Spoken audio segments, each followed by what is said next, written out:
In honor of Emma being nominated for the 2021 Oscars, I thought I'd pay homage to this beautiful movie by breaking down some scenes for you.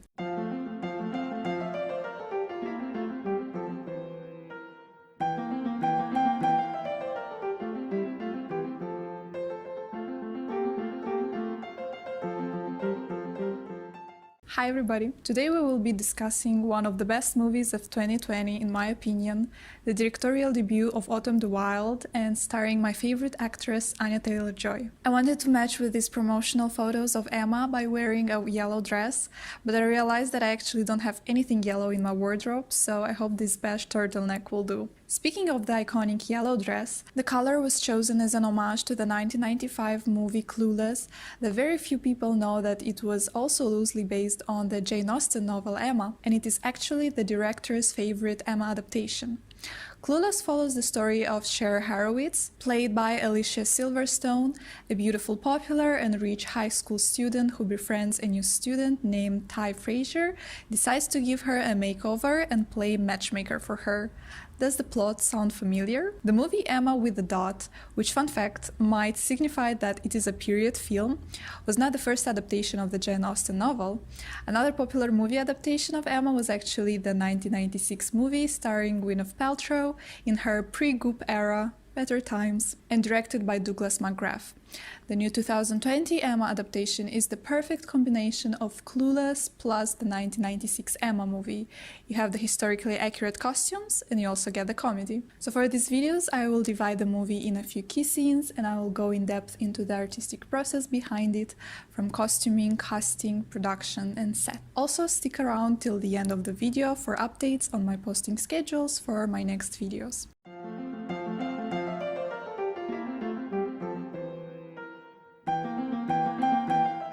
We are introduced to the character of Emma in her night shift, which already conveys that we will get to know this character very closely, attesting to the ills and taking a more sympathetic stance. She is also wearing a camisole on top of her shift, made from an almost transparent material, with these beautiful ruffles around her neck. The word camisole comes from the French term 15 août, meaning 15th of August. The main conflicts that arise throughout the movie are internal ones, as opposed to external.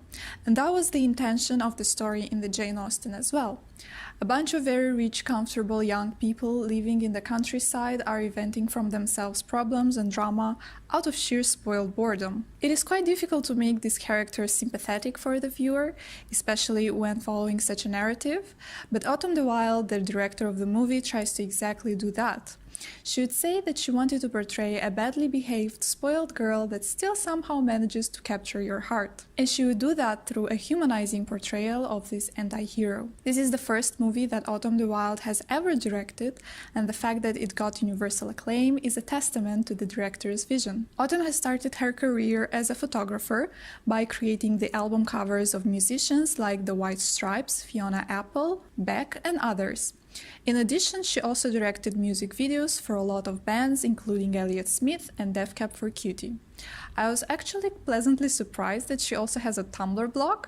Remember Tumblr? I say as if I'm still not logging in every day there. In which she posts her latest creations, some of them being campaign shots for movies like Flower, I, Tonya, Woodstock. She is also a photographer for the fashion label Rodart and has created both photography and short films for Prada like The Tree and The Postman Dreams. And I also absolutely love the photography that she did for these actors, including Robert Pattinson, Elijah Wood and Sasha Frolova. It is interesting because the film Emma was first offered to Joe Kosmanian, the director of The Happiest Day in the Life of Olli Mäki. He declined in order to make another movie that will come out in 2021, so in a fortunate turn of fate we get to see a full-feature directorial debut for Autumn the Wild with the movie Emma. I'm actually very happy to see the adaptation made by a woman director, as I think this movie really captures Jane Austen's humor and wit, but also sensitivity in a way that other period movies don't. Now back to a brooding Anya Taylor-Joy. In a very early morning, we see Emma going to the hothouse to gather some flowers for her departing governess, Miss Taylor,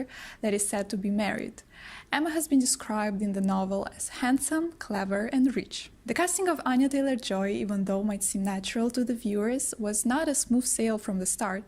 She'd say that she even almost quit her starring role on the first day of the shooting because she thought she was too ugly to play the part of Emma. She would say, "I am the first ugly actress to play Emma, and I can't do this. It sounds pathetic, and my boyfriend warns me people will think I'm an absolute bad person for saying these things, but I just think I'm weird looking." I think this proves once again how important it is to cast people with different appearances in movies and assess them on the basis of their acting skills and not only on their beauty. Not only it is better for representation of many different ways in which a character on screen can look like, in which everybody can find a character to associate with, but also it broadens the means of storytelling and world building. When we see the same kind of faces as protagonists and another type of faces as the villains, it can really shift the way we perceive reality as well, automatically associating a certain type of looks with a certain type of character, because these are the kind of story that we grew up watching. Although at the same time, I'd argue that Anya Taylor-Joy is one of the most beautiful actresses that I've ever seen, so I really don't know what she's talking about. I mean, look at her Emmy outfit. Tell me this is not the most beautiful red carpet appearance you've seen in a while. Emma resides with her father, Mr. Woodhouse, played by Bill Nighy, at Hartfield, and the filming took place at Firle Place in East Sussex. Firle derives from the Anglo-Saxon word Firle, which can be translated to oak-covered land. This is a 15th century manor remodeled in French chateau style in the Georgian period. The estate was chosen because it emanated the feeling of an authentic family house. Location manager Helen Lansner told the Press Association, "It's meant to be the nicest house in the village or in the surrounding area. The minute you see it, you must be like, such a lovely house, of course you'd want to live there." The estate also underwent many changes for the preparation of the shooting of the movie. The production added panels in the corridor, painted every room, changed curtains, and even brought in their own furniture.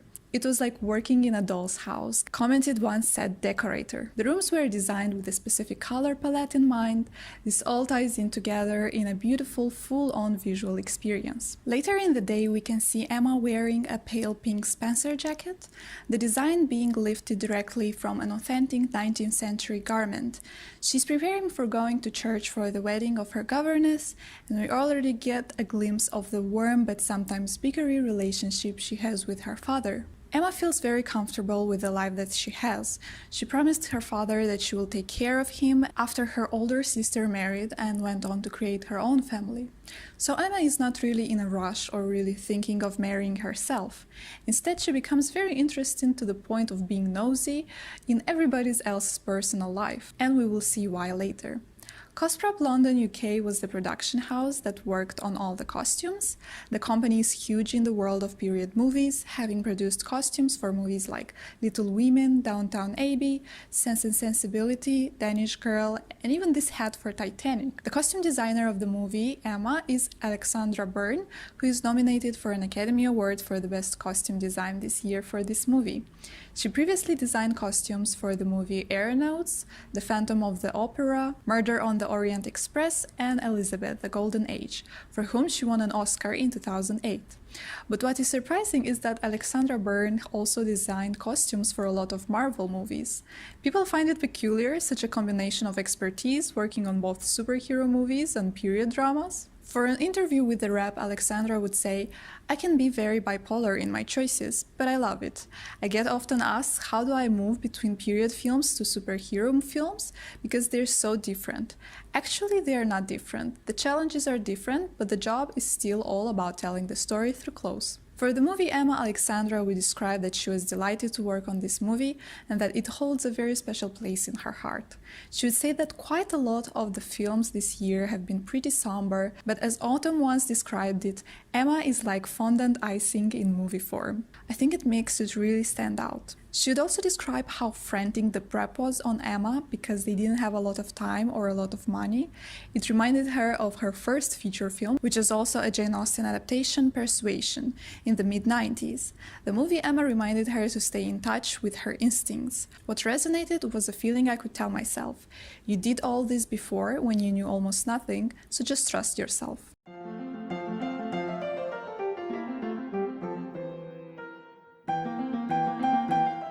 The leaving of Emma's governess prompts her to look for a new companion, and she swiftly discovers her in Harriet Smith, an orphan whom Emma supposes is the unclaimed child of a gentleman and whose education has been paid for. She takes it upon herself to find a respectable suitor for Harriet, and thus the mechanics of the story begin. Quite quickly, Emma decides that the best candidate for Harriet's heart would be the local vicar, Mr. Elton, so she puts on her masterful plan of matchmaking.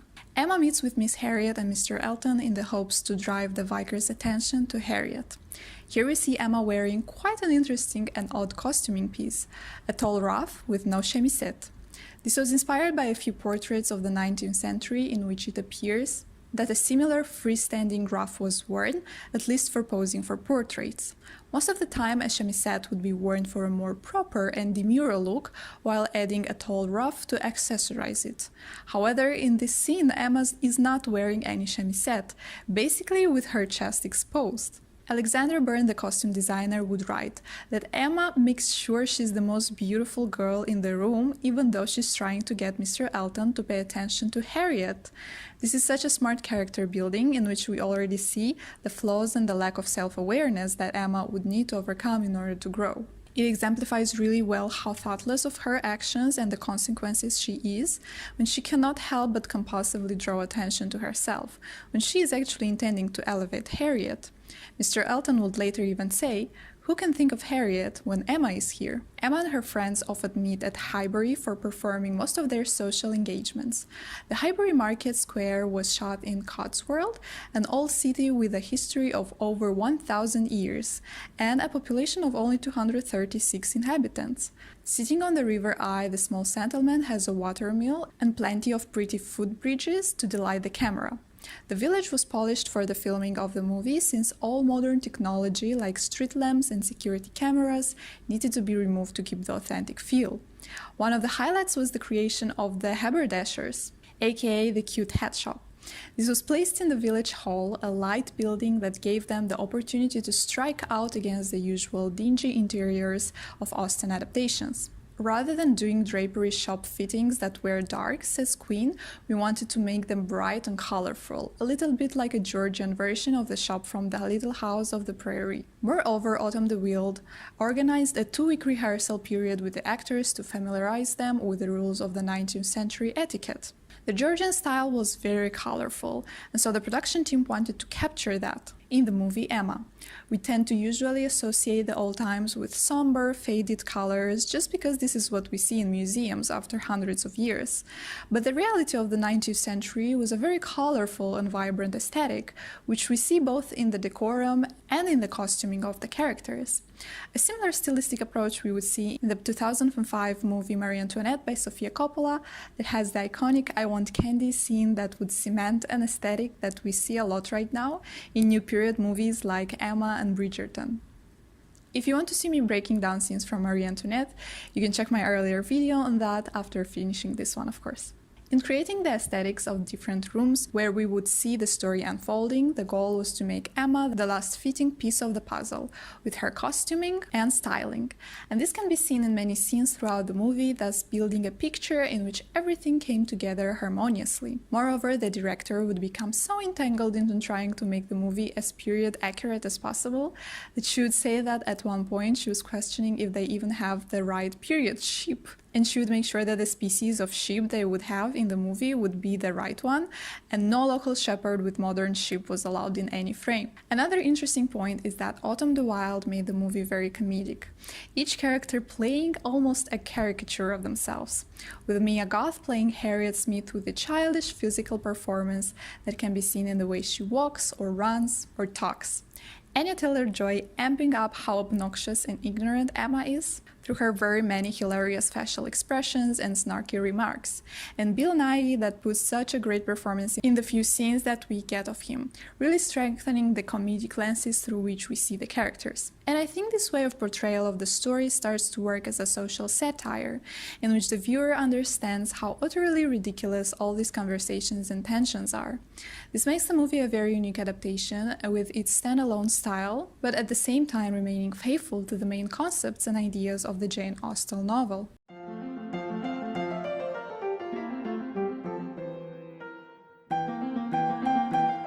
As expected, the matchmaking game that Emma was playing with other people's lives failed, with Mr. Elton proposing to Emma instead, and she of course rejecting him.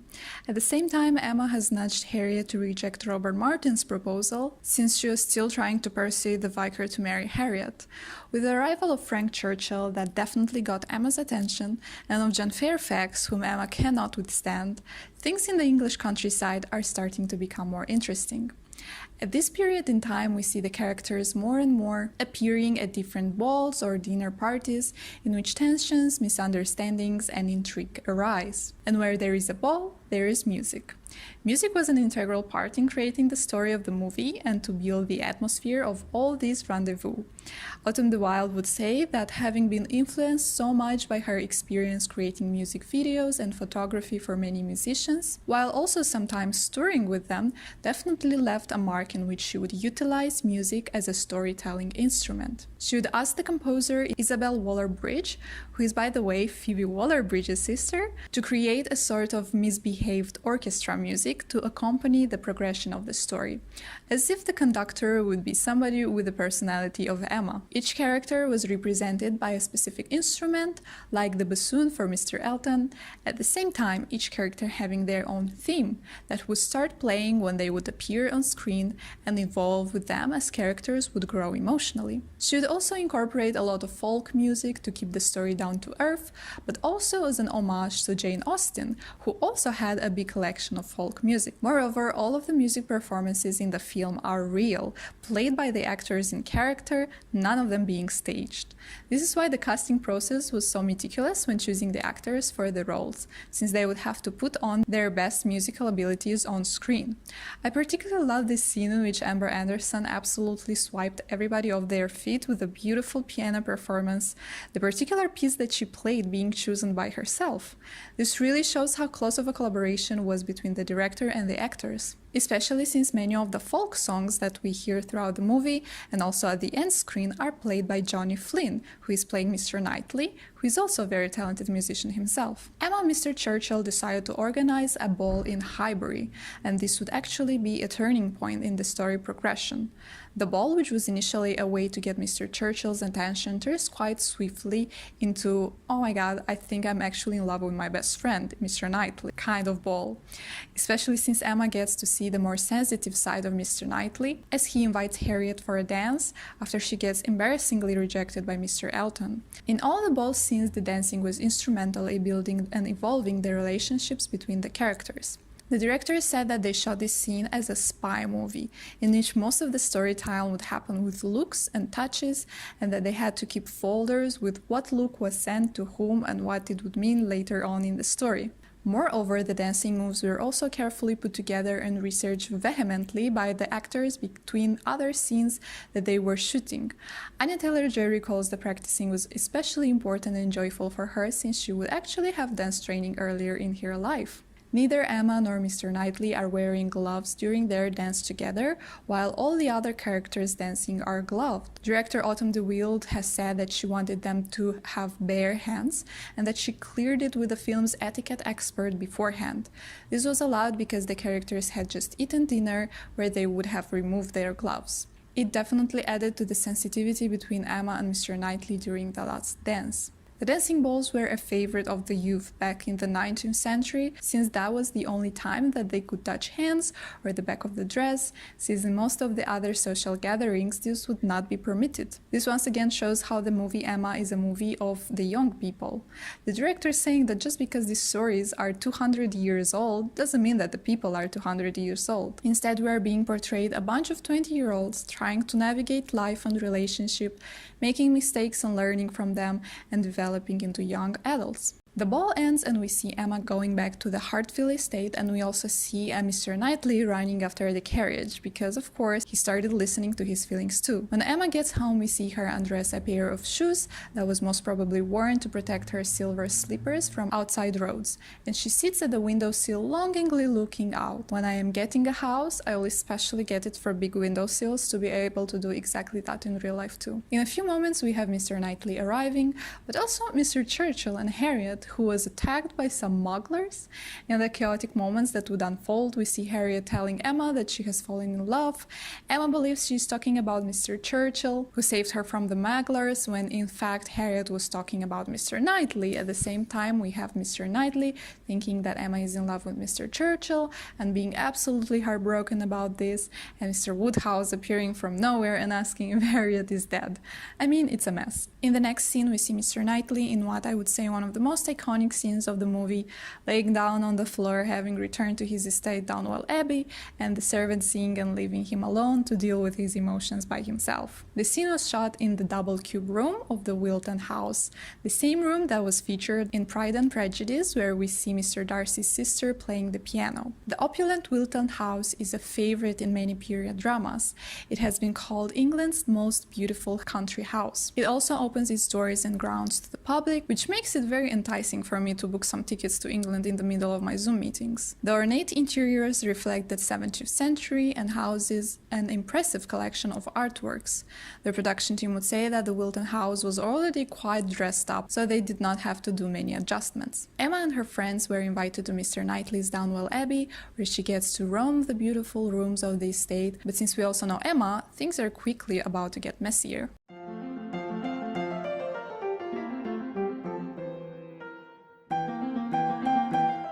The editor Autumn DeWild called this scene the doom section. Emma and the whole charade meet for a picnic in the middle of the nature, and Mr. Churchill, as a social icebreaker, demands that everybody should share either one entertaining thing, two moderately entertaining things, or three dull things indeed. In response, Miss Bates, who would say that she wants to share first and that she chooses the three dull things, to which without thinking Emma responds, "When did Miss Bates even stop at only three?" This leaves everybody in shock and Miss Bates completely distressed. The director wanted to anticipate the conflict that is about to unfold with the dramatic Beethoven piece Piano Concerto No. 4 in G major performed by Glenn Gould. The absolute bitter and cruel remark that Emma does about Miss Bates has definitely provoked a lot of gasps from the other characters and the viewers, and it is even more interesting to see the scene unfold in a contrasting, idyllic setting like the picnic on the lawn. The idea was to let the audience feel the guilt and remorse accompanied by the joke. That was such an essential point in building the central idea of the story. The director would also share how essential was the casting of Miranda Hart as Miss Bates. The two women share the same height of 6.2, which is 187 centimeters. Autumn would describe how she would be bullied for her height when she was younger, so the picnic scene was very personal and emotional to her. Miranda and I, when we first met, because I was asking her to do this role, and in 15 minutes we were crying about this. And so that moment was very personal to me, because all of us have been humiliated in front of people like that, and sometimes it's even worse when you know that person didn't mean to do it. This will be a turning point in the character development for Emma, in which she would realize that an ignorant, childish behavior would get people that she cares about hurt. Emma is filled with the arrogance of the youth, thinking that she knows exactly how the world works and playing with people in her life as if they were toys. She would stop after this incident with all the matchmakings and would start to make an effort of being considerate and understanding.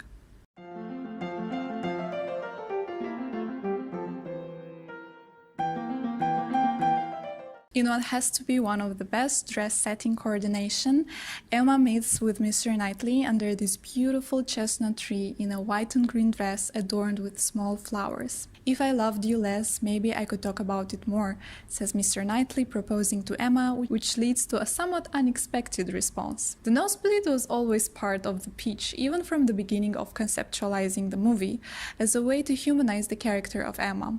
It would turn out that in English folklore, a nosebleed was a sign of true love, but the director would say that she did not know that during the shooting of the movie. She instead incorporated the scene because she also often gets nosebleeds herself. The nosebleed scene was first planned to happen a lot earlier in the movie as a comedic scene of Harriet getting a nosebleed while trying to figure out a charade, and Mr. Woodhouse having to be rushed out of the room so as not to be exposed to the sight of blood. The nosebleed was later moved to the proposal scene. On the day of shooting this scene, the idea was initially to put fake blood in Anya's nose and let it go down at the right moment, but she would later say that actually, in a weird turn of events, as if the spirit of Emma possessed her, Anya got herself a nosebleed without the need of any fake blood.